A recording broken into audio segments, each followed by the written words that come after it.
Hello. Wonderful.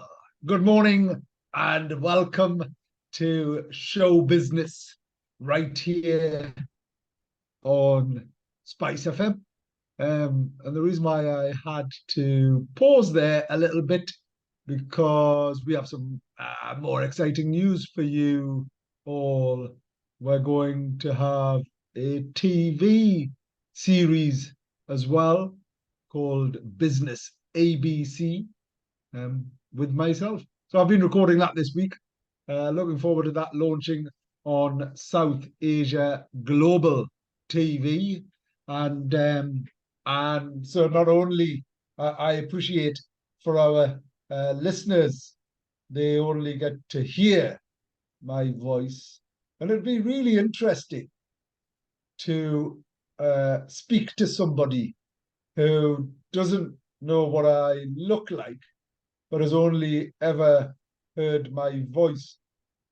And a couple of times I've been out on the West Road or somewhere like that, and people that I don't know have come up to me and said, "Oh, do you do a radio show?" And I was like, "Oh, yeah, I do." And they says, "Oh, right, okay, I never knew what you looked like." And I failed to ask them whether do I look like what I sound like. So that's an interesting concept. Anyway, you're listening to Ammar live on our weekly radio show right here on Spice FM.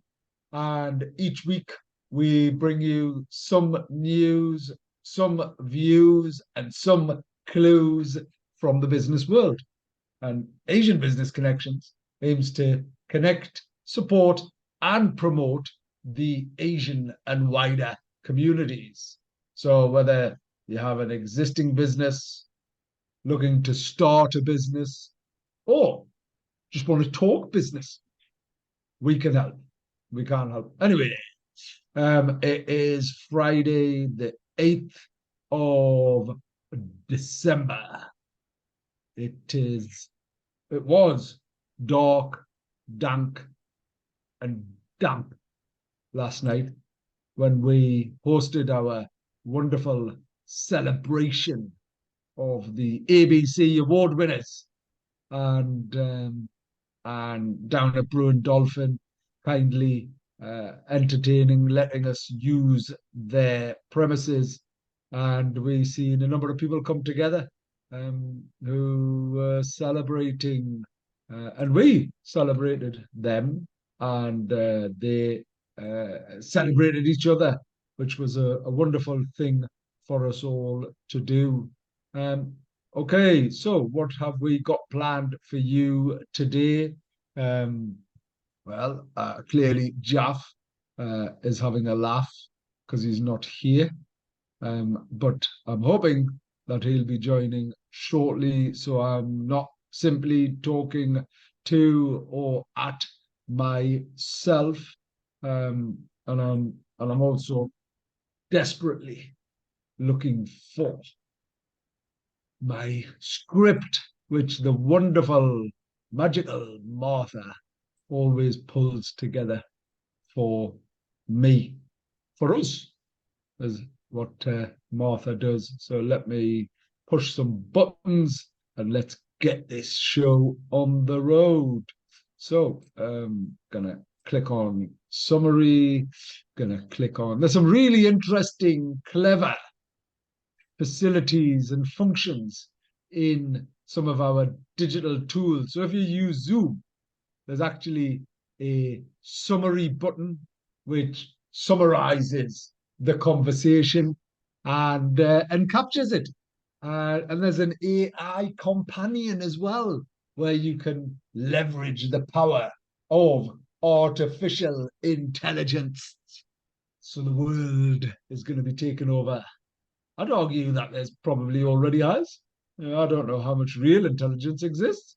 It's everything that we've developed has been through artificially, I think, hasn't it? I.e., somebody's shared something with us, we've regurgitated and recycled it, and then that's what informs us. Is that artificial or is it real?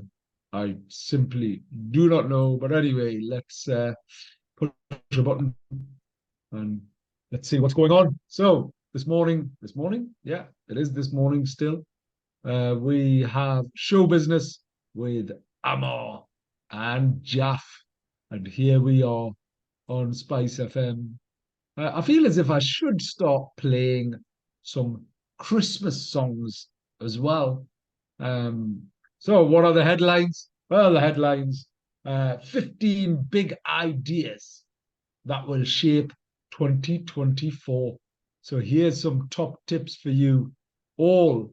If you sat there thinking, all right, what type of things, what can we look out for in simply 3 weeks' time, right? So in 3 weeks' time, or thereabouts, just over, it'll be the start of a new year. It almost sounds like a science fiction year, 2024, and uh, and the science fiction year 2024. What will happen there? So expect. Good morning, Jaff. Good morning, Ammar. Sorry I'm late. You sounded like a member of your staff, but or Yeah, maybe a member of my staff. No, actually, my staff never say I'm sorry, is what they do. But yeah, um, yeah. Be chastised, be told off. Don't do it again. yeah, absolutely. It's one of those big days today for most restaurants, so there's a lot happening. Is there? So tell us, John. Well, you have the kind of couple of the Fridays. Do you know Black Eye Friday, Ammar? I don't know if our listeners, I think the younger listeners are probably not going to be aware of Black Eye Friday, which is not this Yeah. Friday, which I think it's next Friday, but traditionally Black Eye No, Friday is it's when not. the last. It's the one after, isn't it? It's the 22nd. But Is it the yeah. 22nd? Yeah. Yeah, so basically, to just to explain, Black Eyed Friday was the kind of day where all the factories closed up, and it was the last day, and everyone would go out on the drink and give each other black eyes, and like Yeah. get ready for Christmas. But maybe it's based on that tradition. There seems to be a theme where the Friday seems to be, especially lunches and the dinners, are very, very big for Christmas parties, large parties. So today, it's the big parties start, and when you have kind of, at lunch and in dinner, and that has its pressures, but I think that's the story of it. So I think those that can book and have booked it in advance, they're the lucky ones that managed to get a table on the Friday, because I think most restaurants will probably be very busy today, catering for Christmas parties. So just feel that there's a fair bit of momentum in that. Obviously, the last couple of years have been a bit. There was COVID, and after that, last year wasn't quite the same because people are getting into the groove. And I feel that this year maybe is the first year where there is a kind of a real Christmas buzz. So yeah, it should be it's already began as soon as December turned, to be honest, with the festivities. So yeah, that is today's the first big Friday basically for the harvest. Yeah, well done. Good. And I think it's a wonderful thing to see people celebrate, regardless of the anxiety that it causes. Christmas parties are incredibly anxious, right? Because A, what are you going to wear? B, do you have to Well, hey, tolerate other people?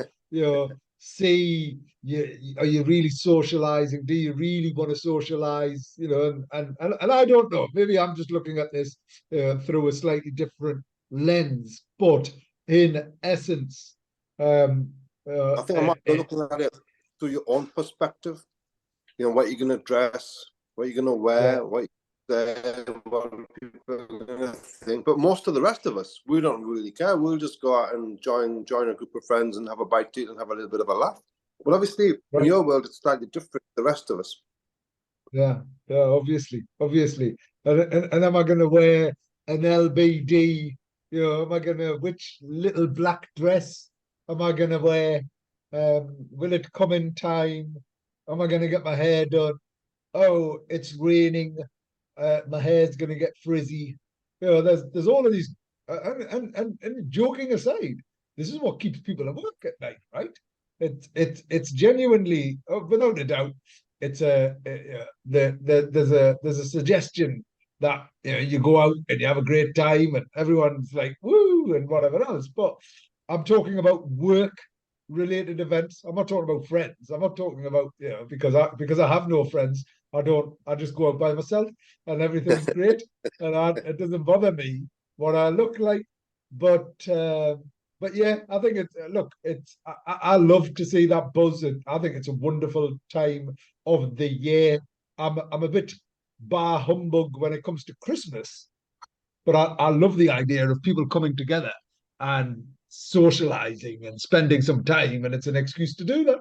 So, Black Eye Friday next Friday, Jeff, Or um, the couple of 12, Fridays, like 12:30 next week. yeah, we need to try and organize a little It's get. organized. It's Yeah, organized. You just got to get the invite now. just now. I organized it last year, only because Oh, I was worried, right? I was worried about how long you would worry about your dress, everything else, and I didn't want to tell you too much in advance.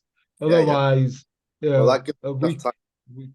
yeah, a week gives you enough time to order what you need and send back what you don't, or maybe not. You'll just keep it because, whilst it doesn't fit you, you might fit into it someday and it looked all right on the person that you looked online and whatever it was. And all of these things. But yeah, anyway, I was coming on to the headlines of the week and the fact that it's 2024 in like 24 days. Mm. 24 days, it's 2024. Yeah, it's incredible, isn't it? I mean, I remember when we start off the year, Mark, and the year just absolutely just flies. And when you speak to most people, I think they say the same thing.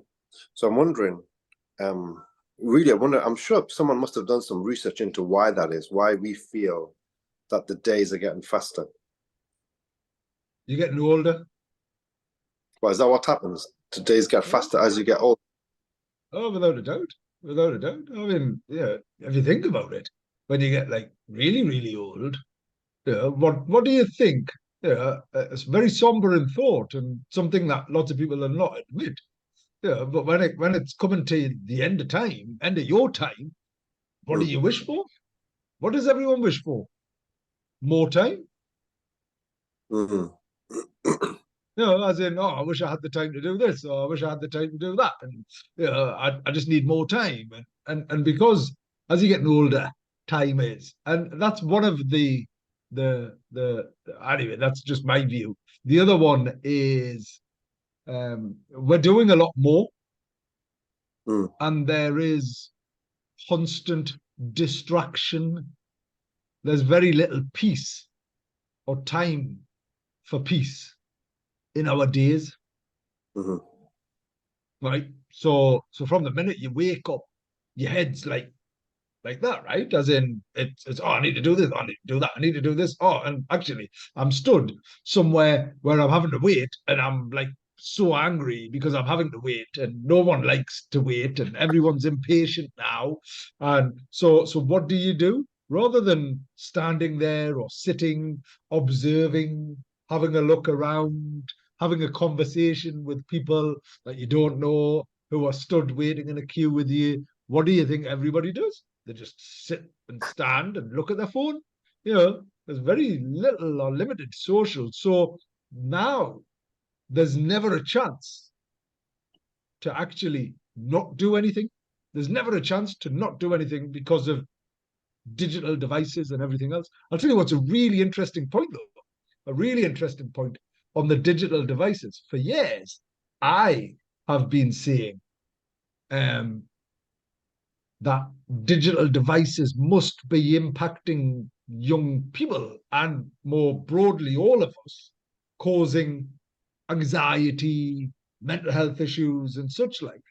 And last week or the week before, I was listening to the Radio 4 in between, obviously, Spice FM, and there was a publication, and this is just one publication, right? Because and you take everything with a pinch of salt, that suggested there was no correlation or causation between digital devices and mental health.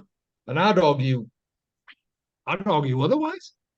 Well, I think very much in the interest of all of the digital organizations to make sure that that survey. Obviously, it was done by Facebook, right? Who published. Mm-hmm. No, it wasn't. It was some university. But anyway, well, it's a bit the like, universities are still funded as well. Of course they're going well, to of course find. they are. Yeah, The of course results they are are. going to be what you think that these billion dollar organizations are not going to find the outcome of that survey is not going to be as they want. Of course it is. Yeah, it is. I mean, So, I think it's logical, isn't it, Ammar?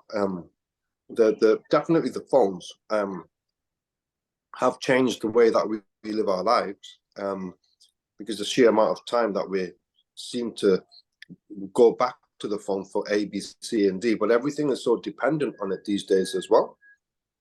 I mean, it's the end of the world, isn't it? If it's a limb, it's part of your body. Yeah, it is. It's like I've walked out the house, jumped in the car, and immediately turned back round, even though I could have done without it. Well, can you though, Ammar? What if you get an emergency call? Well, yeah. Well, what do you think I would do? As in just because it's there, all right. Someone else would have one, wouldn't they? Yeah. I imagine someone else passing would have a phone. Oh, by the way, although that's a curious thing, would you let someone else use your phone if they said, "Yeah, Mister, lend us your phone"? Yes, I would. Why not? I mean, what if they need to make an emergency call? Yeah, of course I would. All right, okay.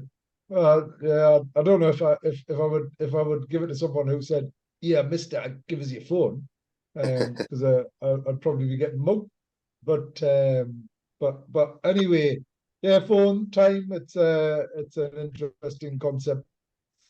I don't know whether yeah, there's a whole range of science and scientific evidence that suggests so much.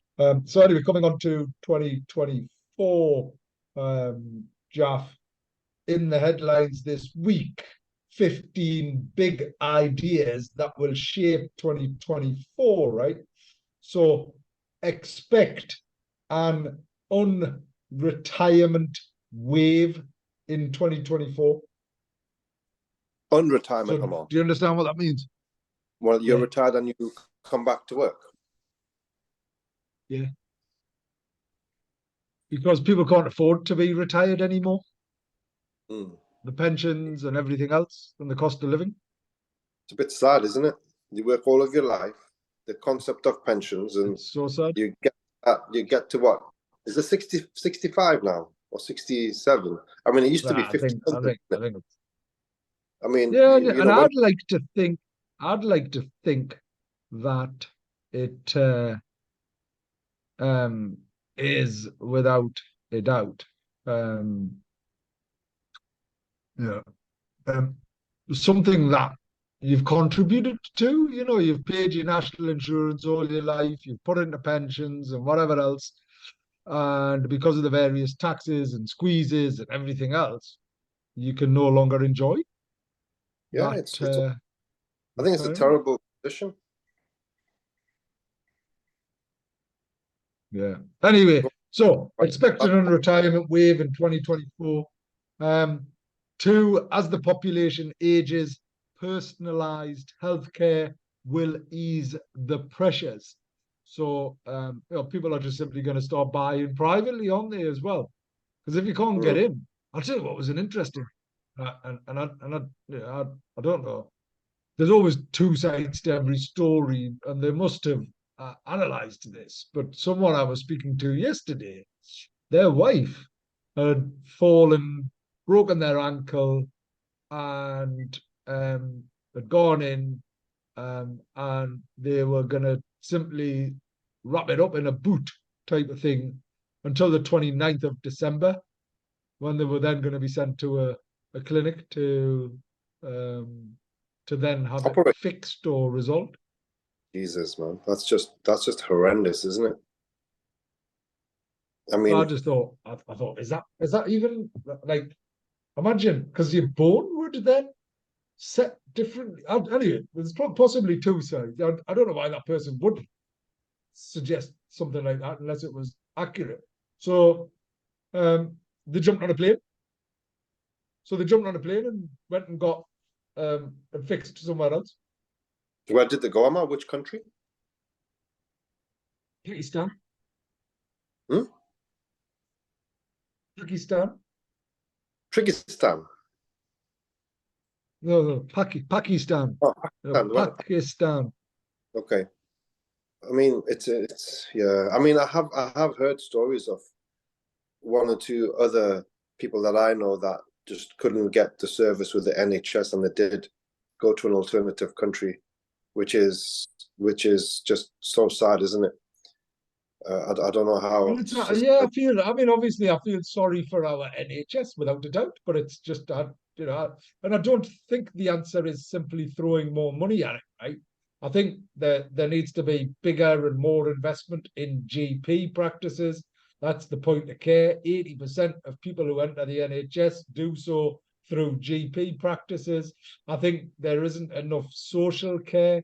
All of the councils have withdrawn all of the historic services and support and social workers and things that would have prevented people from turning up and presenting themselves. I mean, gosh, it's not an easy fix or task at all. Yeah, But it's it seems that it shouldn't be as complex or complicated. And yeah, if for example it did require so there's a couple of things. There's the efficiency of operations and how uh, things are managed and whatever else, and having understood and experienced how you can fix things within the NHS through innovation. I don't know why we're not doing more of that, right? Is the number one thing. The second thing is if it needs a little bit more money, rather than keep on sticky plastering, we're going to spend 100 million there, that there, and whatever else. Well, why don't you just go, let's look at the whole plan? Do you know there's 16,000 organizations in the NHS, separate organizations? that's just incredible. That to me seems maybe 10,000 too many, and I'm not an expert. Would that be a right kind of gauge? No, I'd look. Why wouldn't you? Why wouldn't you? Right. So there's the efficiencies of scale. There's efficiencies of collaboration. Right. So understandably, you've got regions, which I get, and every single region is slightly different or separate. Right. And within those regions, you have hospitals, you have GP practices, you have all of these different provision of health and care. You know, it's and for me, first thing, NHS, National Health Service, England is the body, but I know of so many like supplementary organizations that almost feel as if they're doing the same thing, right? They're all competing in this. They're all using funding to deliver some of these things. They're all sort of, and I'm sat there going, oh my gosh, it is the most complex entity and organization I've ever come across. And then we wonder why it costs so much. We then wonder why is there so much inequality, in care, who treats you, how you're being treated, and everybody. And then you get really big personalities, like almost like politicians running particular places. like, oh, we've got whatever trust, and there's 2 or 3 hospitals, and we're the best, and we're not going to let anybody else in or out, and what it's really this selfishness of individuals as well that I've seen firsthand. This isn't hearsay. I've seen Mm. firsthand, and I think to myself, well, surely there is the principle of everyone just wanting to share and work together. And don't get me wrong, those individuals are few and far between. They exist in all industries. But our health care, without health, there can't be anything else, right? So anyway, yeah, I've only got to number 2 of this 15 list. We're gonna be here forever. Um, Powering the AI boom will become just as important as regulating it. So everyone's talking about artificial intelligence, Jaff, right? Mm. But do you know how much it costs? How much power it uses? Literally, electricity. It No, I have is no idea, but huge, huge mm, amount of computing power it requires. So the more the computer has to work harder, the more power it requires, more energy. So the costs of it, and the ability to sustain and maintain its use. So great point. Powering the AI boom will become just as important as regulating it. Our nights out, which is funny, right? Because this is a good one. Our nights out, thinking about Christmas and whatever else, will begin and end earlier. really, why is that? So, well, well, just people don't want to be out late, do they? Like, if I'm going out with friends now, I'd rather go out for lunch and then be back home for tea. But that's the age thing, though. I mean, what about those in the 20s? Uh, Surely they don't want It's to. They don't want to go out for lunch. They want to revel until the early hours, party till the break uh, of dawn. yeah. I've only No, seen that on movies. I've never experienced it. Um, so invisible disability will be made visible. So all of the disabilities that people have, people will become more aware of it. The sleep economy will awaken. Um, the sleep economy, Amma, what is that? the people who sleep wake up. Okay, Um, Job applicants will be paid for their time. huh? That's an interesting. What? No, That's outrageous. yeah. What's that got to do with us? We don't want to pay for That's a, people applying for the jobs. That's just outrageous. um, a revolution in women's sport will take shape. Well, it somewhat already is. Good. I think that Nice to I see. think that revolution has already begun. Yeah. Universities will view the creator economy as a viable career path. So those creative people will have more of a pathway. The end is nigh for disposable coffee cups. What does that mean? That's interesting, isn't it? What does it mean? Disposable coffee cups are gonna Go. go. Really? So just use your hands. Have cold coffee. So why would that be, Amar? What is it an issue with cardboard or?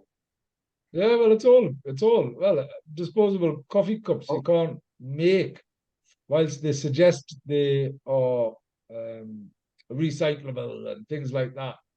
You have to yeah, coat, you have to coat the the cardboard cup with an element of plastic. Otherwise, it'll not retain its um, yeah. liquid. Is the thing. So I don't know. These are just like suggestions as to what's going to happen. Menopause inclusive initiatives will become must-haves to retain staff. Um, Employers will combat job applicants' use of AI with more AI. So they'll say, let's use AI to see if someone's used AI. Has AI created this? So I just think there's a huge opportunity in the Northeast for AI. AI. What do you think about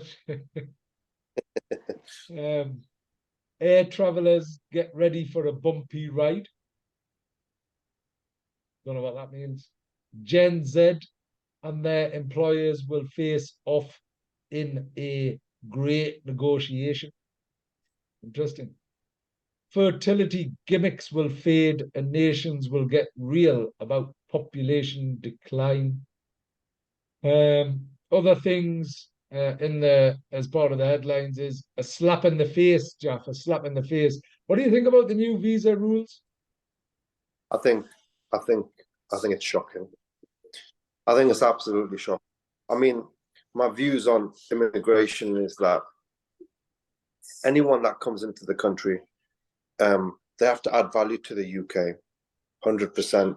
They have to come and adhere to not every single British value, but they need to come and adhere to a standard of living and a standard of life and understand the culture of the UK, because most of the things are absolutely amazing. Many things for all of us to learn from and adapt to and live by. There's certain things that we don't want to live by. For example, you go and have a look at the state of situation at 2 o'clock in the big market on a Saturday night. We don't want to adhere to certain things that happen in those instances. That's just giving you a broad example. But I think there's people here genuinely that have come to the UK and they are adding value. And all of a sudden, I think they do have, I mean, come on, you must have the right to be able to have a family union, to be able to bring your spouse into the UK. Now, all of a sudden, to do that, you have to earn a salary of 18,600, and in one clean sweep, you're taking that up to 38,700 by £20,000. Is it only the elitist that allowed to have a union with their families? Because that's what they've done just on that one change. So I think, maybe it should have gone up from the 18,600 because it's been at that level for a very long time, but take it up to 25,000 or something, whatever you want to do. Put it up in line with inflation from the last time you put it up. There's so many different ways to do it. So the way that they've done it, I know a lot of people are very, very upset. A lot of people are very unsure about their futures because of these rule changes. Well, it's so crazy, right? Because the impact that it will have more broadly, but also on enabling UK to grow. It just seems, especially from a student perspective, right? Because we are one of the global leaders when it comes to master's degrees and things like that. And in fact, some of our activities that we're currently developing with Saudi and through to local universities involves students, and and quite simply, they'll just go to Australia or they'll go to America. Why would they then come here? Yeah, it's exactly what I was about to point out. And the options are they'll consider Canada, America, Australia seems to be the other countries that they'll consider going to. So we will lose out on a whole lot of students. But I think I still have an issue, Ammar, with there's this whole, I don't understand all of this Rwanda thing, but I'm not sure why there seems to be a lot of men that are supposedly seeking asylum coming on the boats or leaving war-torn countries, supposedly, but coming by themselves without their families. I'm not too sure about that particular group, and what we do with that particular group, because they're not allowed to work, and we haven't vetted them. So, for example, let's say as a restaurateur, if I want to bring in a skilled chef from overseas, we would vet them in so many ways. We would have a look at their CVs, we look at their backgrounds, we look at their families, we look at their skill set, the professionalism, we do trade tests and interviews, A, B, C, and D. So you're getting somebody who's going to come and add value, and they're a professional. Whereas those and the other group who are now getting housed by the government in posh hotels and things like that, what's their plan for them? I don't really know. So Sorry, for we who? do Jeff, want you cut off. You immigration cut to off be. there. You cut off. What was that, The Ammar? signal. You cut Um, off there. yeah, I'm not sure. I'm not sure. You know that particular group, Ammar, that are being housed in posh hotels and stuff, where the government is funding. I'm not really Yeah. sure what their plan and how did they get into the UK, and why there should be a lot more work done at source. Maybe it's those war-torn countries. Ultimately, I think, why do people have a need to leave their countries? Because there's economic issues, they're war-torn. I mean, I think if you go to the source of it, there's so much war and there's so many problems around the world. Maybe the UN, if that's what its job is, to solve those problems, if they did a better job solving all the wars that are happening, then there wouldn't be a need for so much migration. People would be happy to stay in their countries. Ultimately, if we took that view as a nation, and the Western world took that same view, I think there wouldn't be, we wouldn't have to worry about so many housing so many people. But it is an issue, Ammar, when we would like to, and I think being a part of the EU, when we opened that up, but that also didn't help, because not everything was thought out. The pressure on the schools, the pressure on the doctor surgeries, that all started from being part of the EU for all of those years. They should have had slightly different um, principles from the offset. So there's so many issues we can't go over in such a short period of time. But ultimately, I think the immigration changes, I think they're quite harsh, but at the same time they need to find fair ways to curb immigration and make sure that you do get individuals that are going to add value. That doesn't have to be those that are earning 50 grand a year or 40 grand a year, because there are people that can come and add value to jobs and they're earning just the minimum.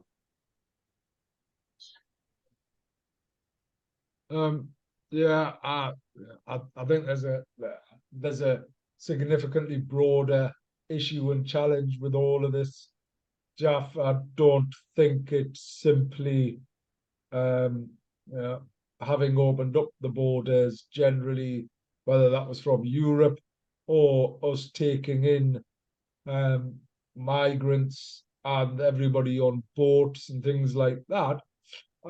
That's the type of stuff that needs to be addressed, not the fact that helps the economy, that helps Yep. local businesses, that helps Yep. create and manage future jobs.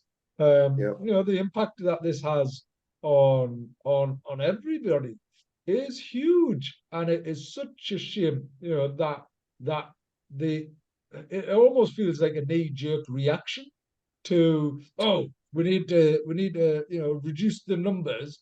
What's the easiest thing to do? Not what's the most sensible thing to do, but what's the easiest thing to do. And let's just make sure that people have to pay loads more. Now, yeah, arguably, what does that do? Yeah, because here's the thing, right? I suppose forcing people to be paid more ensures. So maybe it has been thought through. Maybe we're just naive to think otherwise. But if all of a sudden you're having to pay someone X, well, that's going to generate or create more taxes, isn't it? It's going to create Mm. and generate more Well, national insurance. It's going to, it then forces the downside of all of that is anything that you force an employer to do, it has to go on to the bottom line. It has to go on to the cost that is then charged to the customer, making the product or service more prohibitive, increasing inflation, and then potentially putting the business out of business. well, ultimately, there's going to be a lot of those consequences. I think, but how can you move from earning, like, let's say 25 grand a year, I mean, to 39,000 pound a year? Now that is a kind of a big salary, isn't it? 39,000, 38,700. It's a very big salary. It's not. It's about 10-20% higher than the average UK salary. So, I Yeah. mean, it's going to be interesting to see what happens. I think they haven't ironed out everything yet. So I think a lot of people are waiting to see what they do with the final kind of details. So the thing about the salaries going up, I think people that are here working, they get a 2.5 year visa. So does it mean if they want to extend their visa by that time, they have to be on the higher threshold?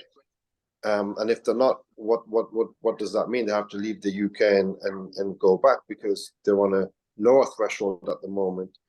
Or does it mean that if you came in already at the lower threshold, you can see it through until a certain time? I don't know. So there's a lot of people waiting for all of those details. Well, I mean, the other thing that just seems to be crazy, this whole Rwanda thing, right? Is somebody's got it into their head. Let's send people to Rwanda. People are sat there, and they'll be like, I don't know. I haven't come across anybody here who's gone. Let's send people to Rwanda. I mean, I, I, so what? I don't get it. But Jeff, not one person has gone to Rwanda yet, right? Not one Yeah, person. And how much money have we spent? 240 million squid. Um, so the Rwanda thing, what is the idea that immigrants come to our shores on the boats? And what do? We hold them on the port in a dinky little hotel, and then just say to them, right, lads, we're going to now send you to your new home because we like Rwanda. It's nice weather down there, and we're going to send you over there to go and have an aspirational future. I mean, I'm not really too sure how they're gonna cut that. And obviously the Rwandans, obviously they must have a big arrangement there somewhere in terms of the how much they get per person.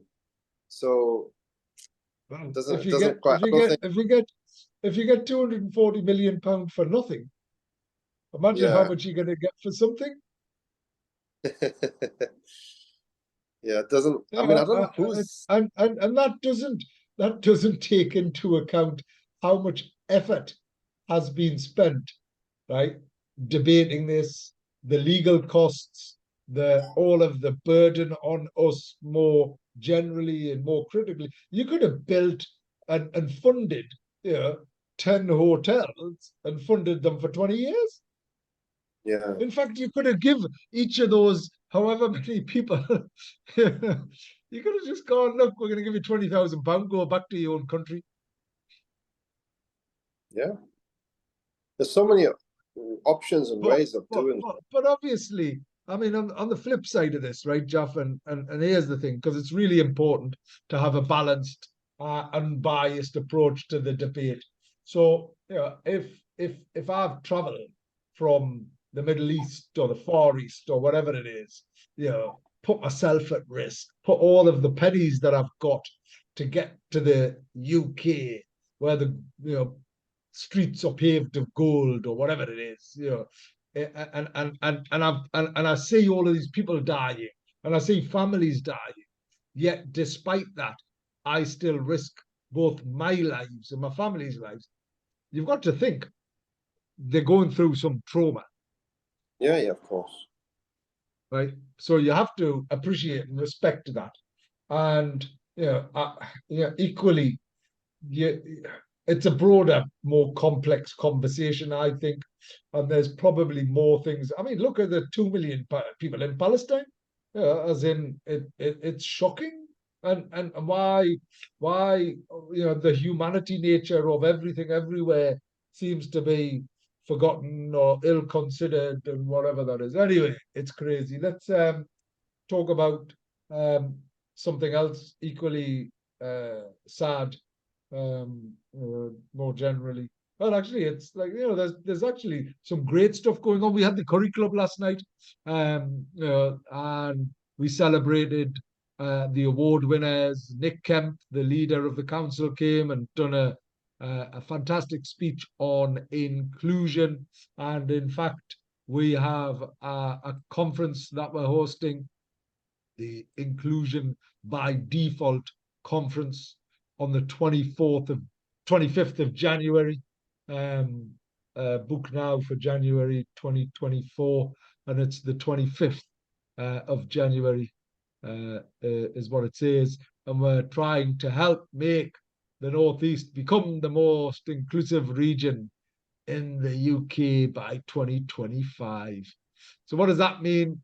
That just means, if you does it, regardless of what you look like, what your beliefs are, what your culture, what your background is, there should be a space and a place for you. And actually, in the most of the time, I'm delighted to say the Northeast is one of the friendliest, if not the friendliest place. In many spaces, the challenge is some of the systematic racism that exists in various different places and spaces, and it's a case of how do we overcome that. And then organizations simply ticking a box when it comes to inclusion. All right, we've signed up to this, and we're at that, and we've checked all of this, and we've recruited lots of women, and we've got lots of ethnic people. Well, that, you just because you bring in people into the organization doesn't make you an inclusive organization. You need to think about your culture. You need to think about the beliefs and the behaviors, the microaggressions that exist generally and everywhere else. So this conference, really excited by it. Got a fantastic lineup of people from across the public, private, and third sectors. And it's an opportunity for people just to come together, explore what works, share those practices, but more importantly, develop a roadmap for the future to help make the Northeast the most inclusive space and place in the UK. So that's really exciting, and I'm looking forward to that. And then, Jaff, we haven't spoken about football. What's going on? We're missing Nick Pope, man. Oh, it's been terrible, absolutely. Just so, yeah, so heartbreaking in that the injuries are absolutely having a huge impact on the season. Another big player down. And do you know what, Ammar? You're a goalkeeper. You dive for a living. He dives like that every single day. Every single day he dives. And it was such a innocuous injury in that he just went to dive towards a ball, the defender stopped it, and then he damages his shoulder. He's out for 4 months. That's a massive blow. Yesterday, obviously, we just don't have any energy left. And I'm just worried about the next two matches because they're two huge games, Tottenham and then Milan. And, they played yesterday. Today's Friday. Tomorrow's Saturday. And you're back again on Sunday. It's like every 3 days. I mean, how can they sustain that level of energy? So, look, we still got to take our hats off to Eddie because we're still in all of the competitions. We're still up there in the league. Hopefully, we get the players back and we can have a huge second half of the season when our players will be back and we can go and dip into the January transfer window and just build up the team. And if we can just somehow stay in the mix, we can get over the disappointment of yesterday. Hopefully, have a positive result on Sunday. And then moving on to Wednesday when Milan come. I just feel that the footballing gods, after everything that happened in Milan, I really hope that they're on our side and we kind of get the victory over Milan and PSG do not beat Dortmund, which means that we get through to the next round, which would be just incredible. Yeah. So overall, 11 injuries, but I think some of them are due back sooner. Hopefully, maybe it might not be the Milan match or the match after that against Fulham at home, which is in about 10 days or so. We may get 2 or 3 players back, which would be amazing. It would, and hopefully we can. It's I mean more broadly as well. It was a great result last week, though, wasn't it? As in, fantastic. Manchester United on Sunday, I think it was, and obviously before that, We beat Chelsea, and obviously there was a PSG situation as well that we're all aware of. Well, that's just shocking, isn't it? That's just, and we debated that last week, so I don't want to go over that again. And then as a club, they seem to be sending out lots of surveys and engaging with lots of different people. There was a Christmas party. I never got to it last week. And there was a networking event yesterday. I never got to it. It's just trying to find the time to get to these Yeah. things. So oh yeah, the Milan game on next Wednesday. Yes, absolutely. I think that's going to be some game, Ammar. It's going to be the biggest game of the season to date. So Well, hopefully, so if we win that, and then yeah, who needs to lose? they don't need to lose. We just want the other match to be a draw, or Dortmund to beat PSG. But if PSG win, then we don't qualify. So we want PSG to draw or lose, and we need to win. And is the It's match at the same time? both at the same time, so that one can't get an advantage over the other. So obviously Right. we'll know as we go along what the score is in the other game. But PSG have not been brilliant away from home. So hopefully Dortmund, who are a very difficult place, it's a very difficult place to go to. Hopefully they've already qualified them all. So you can Who look at have that in two. Dortmund? Dortmund have. Yeah, they've already qualified. So will they down tool or will they be relaxed? I think they're not going to down tool because the demand of the fans, 80,000 fans in your stadium, you can't down tool in that environment. So I think they will give it their, and because it's not so, the pressure is going to be, it's not on them. The pressure is on PSG. So hopefully they can be relaxed and they can play the game better and not be as anxious. Right. So hopefully they pull it off for us and we But do the equally, job you here. don't want them to be too relaxed, do they? And Well, as yeah, in, balance. and there's almost this. Who would Dortmund want to see in? I'd hate to think that you'd ever I fix a don't match think type of thing, no, but it's fixing. I think that they would prefer if PSG was knocked out because it's a big team, isn't it? So uh, I think they would prefer if PSG were out and Newcastle stayed in. So well, yeah, so do I. So do I. let's That's the thing. And then Jaff, more broadly, has the town now picked up? Because I know that you were saying it was a little bit quiet, things yeah. like that. I think when I'm walking through the town in the daytime on Grey Street and stuff, I just don't feel the same level of hustle and bustle. But as you get towards the top of Grey's Monument, um, um, there's a Christmas market there, and there is a lot more people around there. So I guess you feel a more of a sense of Christmas when you go into Phoenix and stuff is very lively as well. So I think it's getting there. It's getting there, but I've seen it busier throughout the years. But you know, I think it's definitely slowly but surely it's getting to where it should be. Cool, that's good. And then what's your plans for Christmas? I know it's still a couple of weeks away. What's the Yeah, what's yeah. the usual tradition? We always um, turkey. We always have a nice roast dinner at Christmas.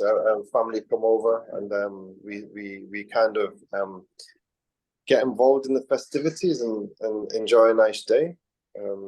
Because it's time off and everyone can get together, and so yeah, we do all of that, all of the Yeah. Christmas meals. Get a roast leg of lamb, And and obviously, oh, nice, nice. And obviously, Dabawal and Kai Kai open fully booked. Jeff, are you like sort of no, what yeah, it's Jasmine never does as well as the city centre because obviously everyone wants to be in the city centre for Christmas people want to parties. be in? Yeah, yeah. Yeah, but generally, Good. yeah, Anyway, it's lively. good. We're coming up to the end of the show. I'm rocking, as you can probably tell. Well, you might not be able to tell if you're listening to us, but I am rocking. So I need to go and rock somewhere. And we'll be back next week with some Christmas cheer festivities. I believe we've got Phil Andrew talking about cost reduction as well. particularly important point for any business and every business. And don't forget, we've got the Inclusion by Default conference. Get signed up, and we've also got a curry club coming up as well. So until next week, it's goodbye from me. Goodbye from me. Okay, bye.